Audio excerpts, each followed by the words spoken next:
नमस्कार, city news में आप सभी दर्शकों का स्वागत है। मैं हूं रिया गौर। खबरों की ओर बढ़ने से पहले आइए एक नजर डाल लेते हैं आज की सुर्खियों पर। हेडलाइन के प्रायोजक हैं आवासीय उज्जवल विद्यापीठ। बच्चों के भविष्य के लिए एक कदम हमारे साथ बढ़े। उत्तर बिहार में जिले में दिन भर झमाझम हुई बारिश। मौसम विभाग ने 24 घंटे और बारिश होने की संभावना जताई। जिला पुलिस पर हमला कर भाग रहे 2 अपराधियों को पुलिस ने किया एनकाउंटर। घायल स्थिति में दोनों अपराधी एसकेएमसीएच में भर्ती। और फाल्गुन एकादशी को बाबा गरीबनाथ का रंग बिरंगे गुलाल के साथ किया गया महाश्रृंगार। तो ये थी आज की सुर्खियां, अब खबरें विस्तार से। उत्तर बिहार समेत जिले में दिन भर झमाझम बारिश हुई। मौसम विभाग के अनुसार अगले 24 घंटे तक बारिश होने की संभावना है। उत्तर बिहार में जिले में अचानक मौसम का मिजाज बदला।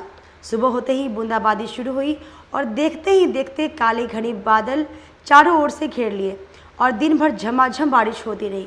हालांकि बारिश ने लोगों को जरूर हल्की राहत पहुंचाई, लेकिन दिन भर हो रही लगातार बारिश ने रफ्तार पर पूरी तरह लगाम लगा दी। सड़कों पर दिन भर सन्नाटा पसरा रहा। भारी बारिश के कारण लोग घरों में दुबके रहे। इस बारिश ने किसानों को राहत भी पहुंचाई। लीची और आम की फसलों के लिए यह बारिश वरदान साबित होगी। हालांकि राजेंद्र कृषि विश्वविद्यालय पूसा के मौसम विभाग के अनुसार अगले 24 घंटे तक वर्षा की संभावना बनी रहेगी। हालांकि 22 मार्च से मौसम सामान्य होने की संभावना जताई है। उत्तर बिहार में 1 से 2 स्थान पर हल्की वर्षा के साथ साथ बूंदाबांदी होने की भी संभावना जताई है। राहत तो पूरे शहरवासी को मिली है। बारिश अगर हल्की हल्की हुई अगर तो ये शहर के लिए अच्छा है। गर्मी भी काफी पड़ रही थी कुछ दिनों से। हाँ, गर्मी तो पड़ रही थी, लेकिन बारिश होने से काफी राहत है। शहरवासी को बहुत ज्यादा राहत मिला गर्मी पड़ने से। जिस प्रकार से बारिश हुई है, क्या लगता है कि आम, लीची और के फसलों पर भी असर पड़ेगा? हाँ, आम लीची में तो मोजर आ गया हुआ है। अभी आप देखिएगा यहाँ आकर तो पूरा आम लीची में मोजर आ गया हुआ है और इसका फल भी काफी मीठा होगा। मीठा होगा तो क्या लगता है कि बारिश से फल को फायदा होगा या नुकसान होगा? बहुत ज्यादा फायदा होगा, लेकिन हल्की बारिश से। बारिश अगर तेज हुई तो फिर नुकसान होगा फल को। जिला पुलिस पर हमला कर भाग रहे 2 अपराधियों को पुलिस ने एनकाउंटर किया। घायल अवस्था में दोनों अपराधी एसकेएमसीएच में भर्ती हैं। जिला पुलिस पर हमला कर पुलिस अभिरक्षा में फरार 2 कुख्यात अपराधियों का पुलिस के साथ एनकाउंटर हुआ। दोनों अपराध कर्मी घायल हो गए। पुलिस अभिरक्षा में मुजफ्फरपुर के एसकेएमसीएच में दोनों अपराधियों का इलाज चल रहा है। अय्यापुर थाना क्षेत्र के 0 माइल चौक के समीप से कई लूट और हत्याकांड में शामिल 2 कुख्यात अपराध कर्मी, जिसे मुजफ्फरपुर जिले के सिकंदरपुर थाना की पुलिस द्वारा गिरफ्तार किया गया था, उसको मुजफ्फरपुर के एसकेएमसीएच में इलाज करने के बाद वापस थाने लाया जा रहा था। इसी क्रम में मुजफ्फरपुर जिले के अय्यापुर थाना क्षेत्र के 0 माइल के समीप दोनों अपराध कर्मी पुलिस पर हमला कर पुलिस गाड़ी से कूदकर फरार हो गए थे, जिसके बाद पुलिस लगातार इनकी तलाश कर रही थी। मंगलवार की देर रात अय्यापुर थाना क्षेत्र के मेडिकल ओवरब्रिज के पास पुलिस और अपराधियों का आमना सामना हो गया। वहीं पुलिस को देखते ही अपराधियों ने पुलिस पर फायरिंग शुरू कर दी, जिसके बाद पुलिस ने भी आत्मरक्षा में गोली चलाई, जिसमें दोनों अपराधी गोली लगने के बाद घायल हो गए। इसके बाद पुलिस ने तत्काल दोनों को अभिरक्षा में लेते हुए मुजफ्फरपुर के एसकेएमसीएच में इलाज के लिए भर्ती कराया है।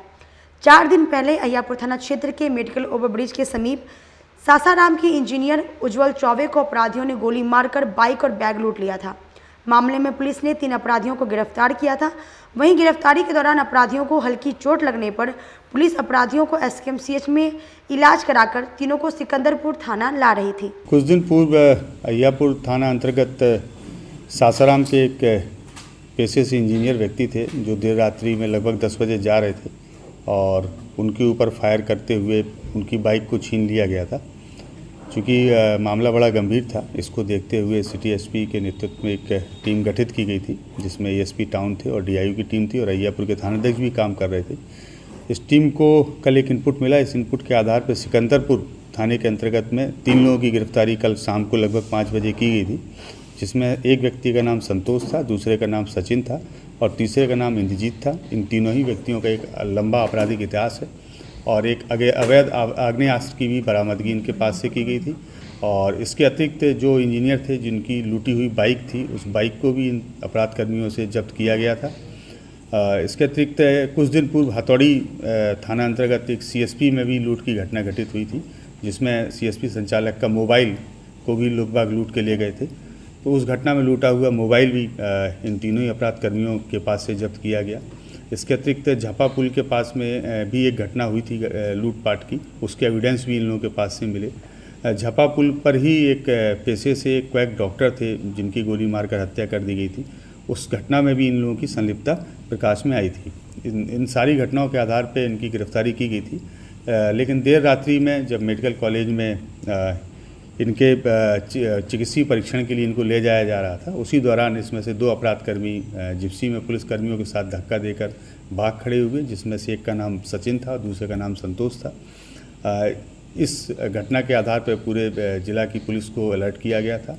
हम लोगों के द्वारा भी वहाँ कैंप किया गया अय्यापुर थाने में, और देर रात्रि में 1 बजे के लगभग ये दोनों अपराधकर्मी हैं, जिसमें एक का नाम संतोष है, दूसरे का नाम सचिन है, झपा पे जो फ्लाईओवर है उसके नीचे इनके साथ में जो हम लोगों की टीम थी वहाँ मुठभेड़ हुई। इन लोगों के द्वारा पुलिस के ऊपर फायरिंग की गई, लगभग 3 राउंड गोलियाँ चलाई गई। पुलिस के द्वारा भी चेतावनी देते हुए आत्मरक्षार्थ कंट्रोल फायर किया गया, जिसमें दोनों ही अपराधकर्मियों को 1-1 गोली पैर में लगी है। दोनों अभी मेडिकल कॉलेज में इलाजरत हैं, और इन तीनों ही अपराधकर्मियों का एक लंबा आपराधिक इतिहास है, जो पूरी लिस्ट में आप लोगों के साथ में शेयर कर रहा हूँ। तो कस्टडी से भागने के बाद ये लोग हथियार कहाँ से लाते हैं, क्योंकि पुलिस पे भी हमले करने की जल्द?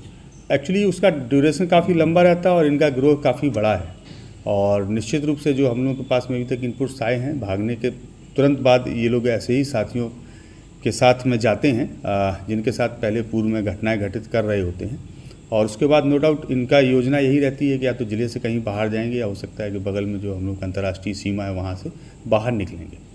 कहाँ से ये लोग पकड़े गए थे?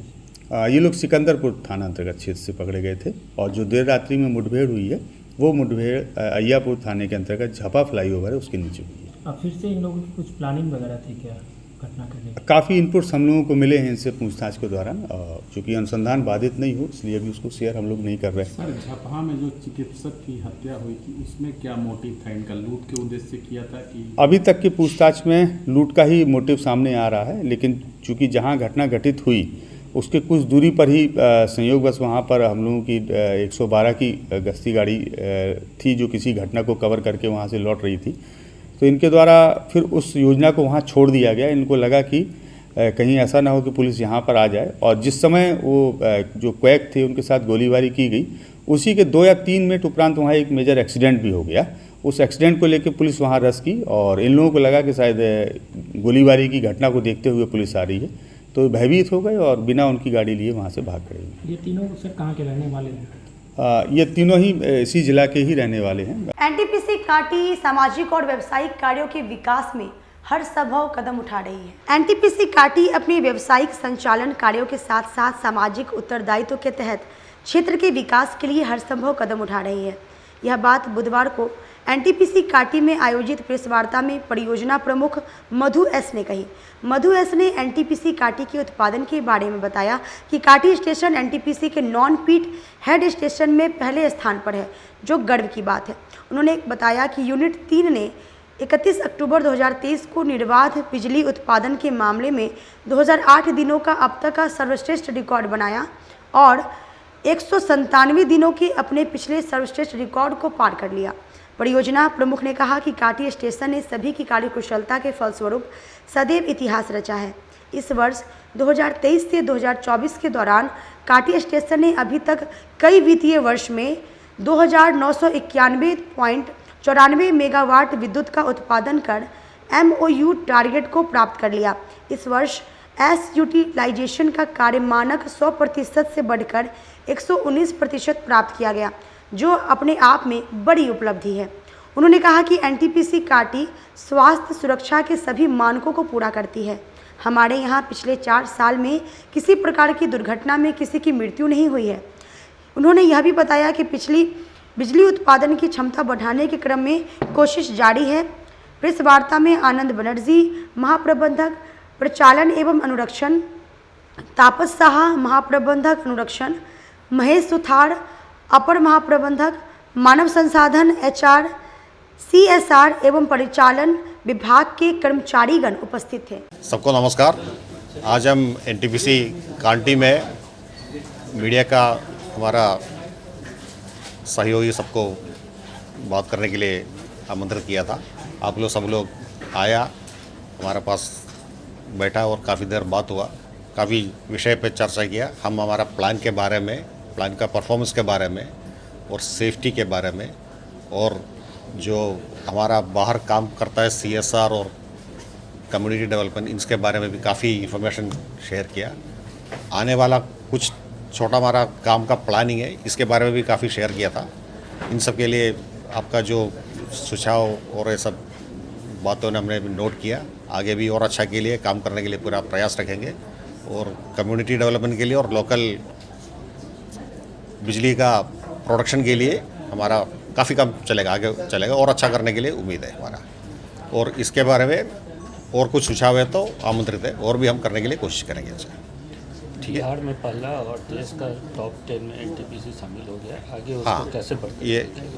ये है अभी का स्थिति में बिहार में तो टॉप में है पिछले वित्त वर्ष में, और NTPC में भी वन ऑफ द टॉप 10 में है, और इंडिया में टॉप 25 में एक प्लान के रूप में MTPS कांटी परफॉर्मेंस कर रहा है। ये हम सबके लिए एक गर्व की बात है, और आगे भी हम इसको आगे लेके जाना है और अच्छा करने के लिए हम पूरा प्रयास करेंगे। हमारा उत्पादन के क्षेत्र में कितना आगे है अभी? कितनी मेगावाट अभी? उत्पादन क्षेत्र में अभी NTPC कांटी में 2 यूनिट है, दोनों मिला के 390 मेगावाट जनरेट कर रहे हैं हम। वो 390 मेगावाट जनरेट करने के लिए जो हमारा प्लान है, जो बिजली का ग्रिड के हिसाब से, प्लान के हिसाब से चलाता रहता है, इसके लिए पूरा एफर्ट हमारे हिसाब से हो रहा है और उसी हिसाब से काम भी हो रहा है उसमें। और टाइम टू टाइम इसमें प्लानिंग रहता है कि ओवरऑलिंग करना है और बाकी भी उसका एसोसिएट एक्टिविटी करना है। ये भी पूरा सेफ्टी के हिसाब से, पूरा प्रोटेक्शन के हिसाब से हम करने का पूरा प्रयास चल रहा है। कलमबाग चौक पर बार्सिलोना शोरूम का भव्य शुभारंभ किया गया। कलमबाग चौक पर बुधवार को बार्सिलोना स्टोर का शुभारंभ हुआ।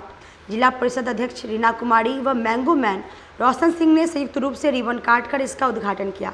अहमदाबाद की कंपनी बार्सिलोना के देश भर में अभी तक 150 के ऊपर स्टोर हैं। केवल बिहार में 15 से ज़्यादा इसके स्टोर हैं। मुजफ्फरपुर में यह इसका पहला स्टोर है। बार्सिलोना कंपनी के राजीव कुमार ने बताया कि ग्राहकों में इस ब्रांड को लेकर ज़बरदस्त उत्साह है। कम कीमत में बेहतर क्वालिटी ढूंढने वाले ग्राहक बार्सिलोना ब्रांड को खूब पसंद कर रहे हैं।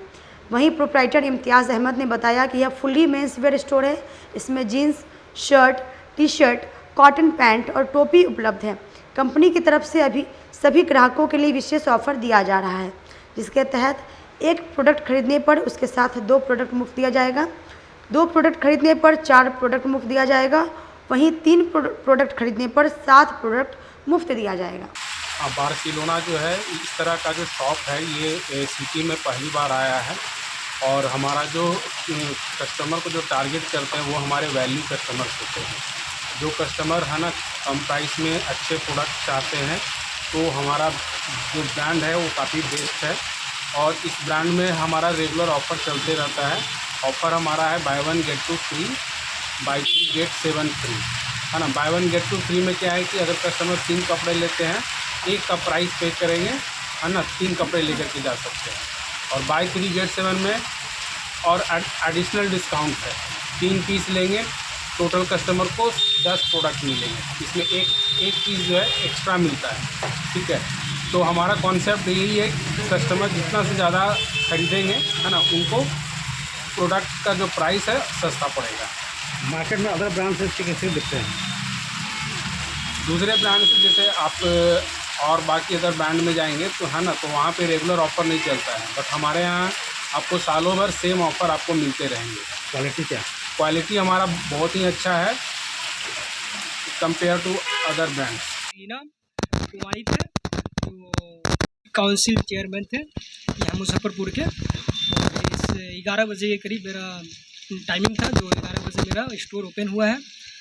और उसके बाद कस्टमर लोग विज़िट किए स्टोर में, तो यहाँ पे बहुत सारे कपड़े के गारमेंट है। ये मेंस वेयर है, फुल्ली मेंस वेयर गारमेंट है। यहाँ पे मेंस वेयर में आपको डेनिम जीन्स मिलेगा और चिनोज मिलेगा, जिससे कॉटन पैंट मिलेगा, men's and round neck T shirt मिलेगा। और इस पे मेरे बार्सिलोना कंपनी का नाम है। इस कंपनी ने ऑफर रखा है सारे एक लेने पे 3 फ्री, यानी बाय 1 गेट 1 2, बाई गेट 2 एक लेंगे 2 फ्री। और दूसरा ऑफर है बाई 3 गेट 7, यानी 3 लेंगे तो 7 फ्री मिलेगा। इसमें कोई भी गारमेंट आप ले सकते हैं, पैंट, शर्ट और टी शर्ट कोई भी आप ऐड करके ले सकते हैं। 3 पीस लेंगे तो 7 आपको फ्री मिल जाएगा। जो हायर MRP होगा उसका फुल पेमेंट लगेगा। ये स्टोर हो गया आपको माई स्थान नियर हो गया कलमबाग चौक। वार्ड 34 के पंखाटोली मोहल्ले के सैकड़ों परिवार नारकीय स्थिति में जीवन जीने को विवश हैं। देखिए ये रिपोर्ट। नगर निगम की लापरवाही के कारण पिछले 15 दिनों से वार्ड 34 के पंखाटोली मोहल्ले के सैकड़ों परिवार नारकीय जीवन जीने को विवश हैं। मोहल्ले की स्थिति इतनी खराब है कि मोहल्ले के लोगों को गली से मुख्य सड़क पर आने जाने में काफ़ी परेशानियों का सामना करना पड़ रहा है। मोहल्ले के लोगों का कहना है कि नगर निगम के संवेदन के द्वारा नाला निर्माण के लिए संकीर्ण सड़क को 15 दिन पहले खोद दिया गया था। 15 दिन बीतने के बावजूद नाला निर्माण नहीं हो सका। सड़क इतनी संकीर्ण है, लोगों को घर से निकलना मुश्किल हो गया है। आए दिन मोहल्ले के बुजुर्ग और बच्चे खोदे हुए नाले में गिरकर चोटिल हो जा रहे हैं। बच्चों को स्कूल आने जाने में काफ़ी परेशानी हो रही है। यदि नाला का निर्माण नहीं हुआ तो बड़ी दुर्घटना कभी भी हो सकती है। इतना ही नहीं, मोहल्ले के लोगों को रात के समय दूसरे मोहल्ले के घरों में अपनी गाड़ी लगानी पड़ती है। एक तो रमज़ान का पाक महीना चल रहा है। ऐसी स्थिति में लोग को खोदे गए नाले के गंदे मलबे से होकर गुजरना पड़ता है। हाल तो इतना बुरा है कि गंदे मलबे सूख गए हैं। स्थानीय वार्ड पार्षद से शिकायत करने के बावजूद भी कोई कार्रवाई नहीं हो रही। मोहल्ले के लोग काफ़ी परेशान हो गए हैं। वहीं इन सभी सवालों पर उपमेयर डॉक्टर मोनालिसा ने कहा कि समस्या के समाधान के लिए नगर आयुक्त से मिलकर जल्द निदान दिलाने का प्रयास किया जाएगा। ये मेरे संज्ञान में ये मैटर आई है तो मैं पता लगा लेती हूँ। 34 वार्ड की समस्या है शायद, और किस कारण से नाले को कोड़ के छोड़ा गया है इसके बारे में मुझे अभी जानकारी मिली है। लेकिन मेरी कोशिश रहेगी कि मैं नगर आयुक्त महोदय से भी बात करके जल्द से जल्द वहाँ के नालों को और रोड को बनवाने की कोशिश करूँगी। और वार्ड पार्षद महोदय से भी, महोदय हैं 34 की चंदा देवी, उनको भी अभी कॉल की थी तो कॉल नहीं उठा पाई हैं, तो उनसे भी बात करके और संवेदक से भी बात करके मैं इस काम को जल्द से जल्द पूरी करने की कोशिश करूँगी। रमजान का महीना चल रहा है, बिल्कुल दिक्कतें हो रही होंगी, वो मैं समझ सकती हूँ। और रोड भी शायद बहुत सकरा है। हाँ, और तो रोड पे ही खोद दिया गया है, रोड पर ही कर दिया गया है, तो दिक्कत तो हो रही होगी। किस वजह से 15 दिनों से काम रुका हुआ है इसके पता लगाने की मैं कोशिश करती हूँ। वक्त हो चला एक छोटी सी ब्रेक का, लेते हैं एक छोटा सा ब्रेक। तब तक आप बने रहिए हमारे साथ, देखते रहिए सिटी न्यूज मुजफ्फरपुर। उत्तर बिहार का पहला नीलकमल एक्सक्लूसिव शोरूम खुल गया है आपके अपने शहर में। नीलकमल इंडिया की फेवरेट फर्नीचर ब्रांड है। इस कंपनी के सभी रेंज एक ही छत के नीचे आपको मिलेंगी। होम फर्नीचर, ऑफिस फर्नीचर की सभी रेंज यहाँ उपलब्ध है। कंपनी का एक्सक्लूसिव शोरूम होने के कारण 40% तक की विशेष छूट मिल रही है। इसके अलावे 0% इंटरेस्ट के साथ बैंक से फाइनेंसिंग की भी सुविधा उपलब्ध है। तो देर मत कीजिए, एक बार हमारे यहाँ अवश्य पधारें। हमारा पता है Mithanpura, Narayanpur road, opposite Vaishali management college, और हमारा मोबाइल नंबर है 9334900888 और हमारा दूसरा नंबर है 7004320580। यू एसोसिएट नीलकमल का फर्नीचर शोरूम नारायणपुर से हट करके मिठनपुरा चौक के समीप क्लब रोड में हम लोगों ने अभी स्थापित किया है, जहां आपको होम फर्नीचर के, ऑफिस फर्नीचर के विस्तृत रेंज देखने को भव्य रूप से मिलेंगे। और हमारे पास मैट्रेस की भी एक बहुत अच्छी रेंज उपलब्ध है। और साथ ही साथ हमारा लगन का भी काफ़ी भारी डिस्काउंट ऑफर चल रहा है, जिसमें 40% तक की छूट दी जा रही है। और साथ में हमारे यहाँ फिनांस की भी सुविधा है, जिसमें आप बजाज से, HDFC से 0 डाउन पेमेंट पर भी सारी चीज़ें ले जा सकते हैं। तो आप लोगों से निवेदन है कि एक बार आकर के हमें सेवा का मौका दें। मुजफ्फरपुर जिले की शान बन चुकी बाबा लहठी अब लोगों की जरूरत बन चुकी है। अत्याधुनिक रेंज और भरोसे को समेटे हुए लोगों के लिए नई नई डिजाइनर लहठी बाजार में उतारते रहते हैं।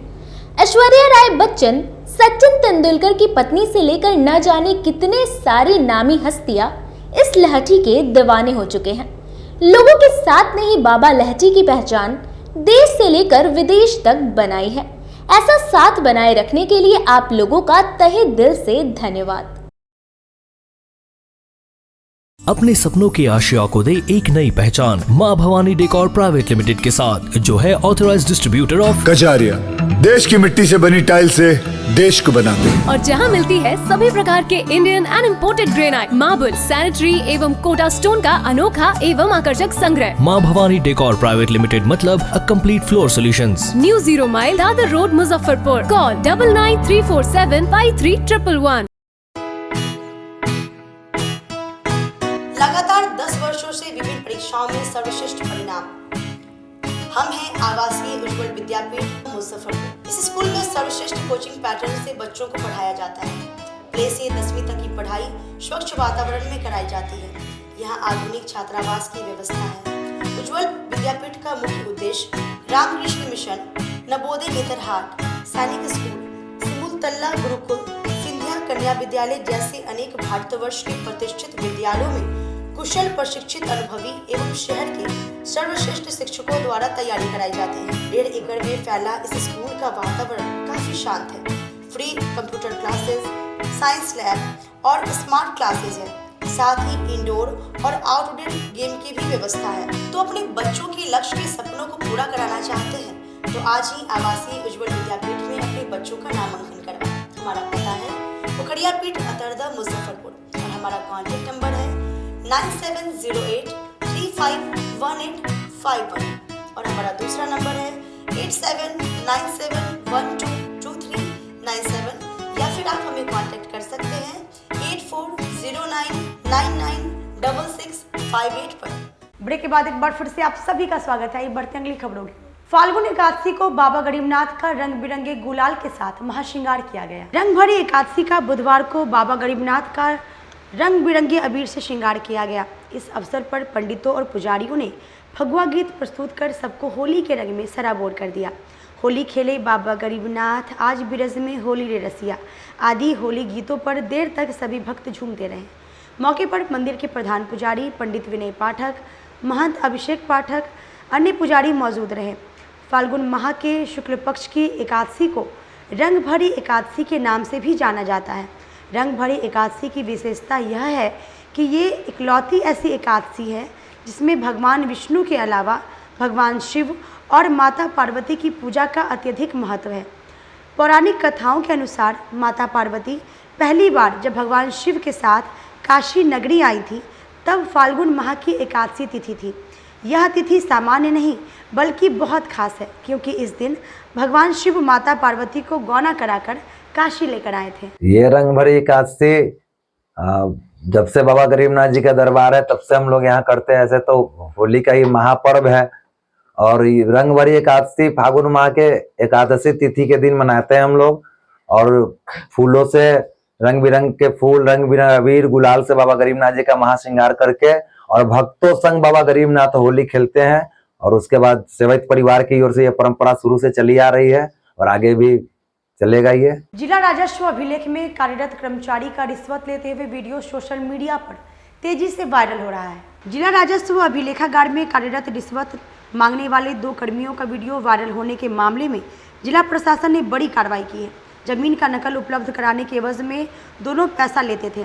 वहीं इस संबंध में वरीय उप समाहर्ता प्रभारी के आवेदन पर जिला राजस्व अभिलेखागार के लिपिक सुशील कुमार और परिचारी अनीता कुमारी के विरुद्ध नगर थाने में प्राथमिकी दर्ज कराई गई है। मुजफ्फरपुर के नगर थाना में प्राथमिकी संख्या 204/2024 दर्ज की गई, जिसमें जिला राजस्व अभिलेखागार में कार्यरत दोनों कर्मियों के विरुद्ध भ्रष्टाचार, कर्तव्यहीनता और बिहार सरकार कर्मचारी नियमावली नियम 2005 के नियम 9 के तहत मामला दर्ज कराया गया है। वहीं इस मामले में आरोपित बनाए गए दोनों कर्मियों को डीएम ने तत्काल प्रभाव से निलंबित कर दिया है। निलंबन अवधि में आरोपित लिपिक सुशील कुमार को प्रखंड मुख्यालय सरैया कार्यालय से, जबकि महिला परिचारी अनीता देवी को पूर्वी एसडीओ के कार्यालय से तैनाती निर्धारित की गई है। डीएम के आदेश पर आरोपित बनाए गए दोनों कर्मियों के विरुद्ध विभागीय कार्रवाई के संचालन हेतु प्रपत्र क गठित करने का निर्देश भी वरीय उप समाहर्ता राजस्व अभिलेखागार को दिया गया है। एनटीपीसी कांटी अपने व्यावसायिक संचालन कार्यों के साथ साथ सामाजिक उत्तरदायित्व के तहत क्षेत्र के विकास के लिए हर संभव कदम उठा रही है। मीडिया के माध्यम से मुझे भी जानकारी मिली थी उसके बाद जो सीनियर डिप्टी कलेक्टर हैं उन्होंने उसको जांच किया और उसमें पाया कि सत्यता है प्रथम दृष्टया। उसके बाद थाने में प्राथमिकी दर्ज कराई गई उन दोनों कर्मियों के विरुद्ध, और प्राथमिकी दर्ज कराने के बाद स्थापना शाखा को रिपोर्ट सीनियर डिप्टी कलेक्टर ने उपलब्ध कराया है, और उसके आलोक में दोनों कर्मचारियों को प्रथम दृष्टया दोषी पाते हुए निलंबित कर दिया गया है। अभी हम लोग आरोप पत्र गठित करके विभागीय कार्रवाई शुरू करेंगे, और हम लोग अगले कुछ दिनों में विभागीय कार्रवाई को समाप्त करके जो भी उनके ऊपर दंड होगा वो दंड अधिरोपित किया जाएगा, और कानूनी कार्रवाई जो एफआईआर दर्ज करने के बाद होता है वो पुलिस की जांच और उसकी आगे की कार्रवाई जो है वो माननीय न्यायालय के माध्यम से। जिला कार्यालय में ऑल इंडिया किसान खेत मजदूर संगठन द्वारा संयुक्त किसान मोर्चा की बैठक की गई। ऑल इंडिया किसान खेत मजदूर संगठन के मोतीझील स्थित कार्यालय में बुधवार को काशीनाथ सहनी की अध्यक्षता में संयुक्त किसान मोर्चा की बैठक हुई। बैठक में 23 मार्च को शहीद भगत सिंह, शहीद राजगुरु एवं शहीद सुखदेव के शहादत दिवस को पंचायत स्तर पर लोकतंत्र बचाओ दिवस के रूप में मनाने का निर्णय लिया गया। उसमें देश में चल रहे किसान आंदोलन के मुद्दों को किसानों के बीच ले जाएंगे। संयुक्त किसान मोर्चा निम्नलिखित मांगों जैसे न्यूनतम समर्थन मूल्य की गारंटी करो, बिहार में बाजार समिति चालू करो, किसानों के सभी कर्ज माफ़ करो, बेरोजगारों की बहाली करो, भूमि सुधार कानून को लागू करो, तमाम गरीबों को 300 यूनिट बिजली मुफ्त दो, किसान आंदोलन सहित तमाम जनता के जनवादी क्रांतिकारी आंदोलन पर दमन बंद करो को लेकर आंदोलन जारी रखेगी। आज संयुक्त किसान मोर्चा की बैठक मुजफ्फरपुर मोतीझील कार्यालय में हुई, जो पिछले 14 मार्च को दिल्ली के रमीला मैदान में महापंचायत, किसानों का जो महापंचायत हुआ उसमें निर्णय लिया गया कि देश के तमाम गांव में जो भगत सिंह, राजगुरु, सुखदेव को 23 मार्च की शहादत दी थी, उनकी जो सपना था समाजवाद, शोषण विहीन समाज बनाने का, और आज जो लोकतंत्र पर हमला हो रहा है। आज के लिए बस इतना ही। कल फिर मिलेंगे कुछ नई खबरों के साथ। तब तक का मुझे और मेरी पूरी न्यूज़ टीम को दी इजाज़त। नमस्कार।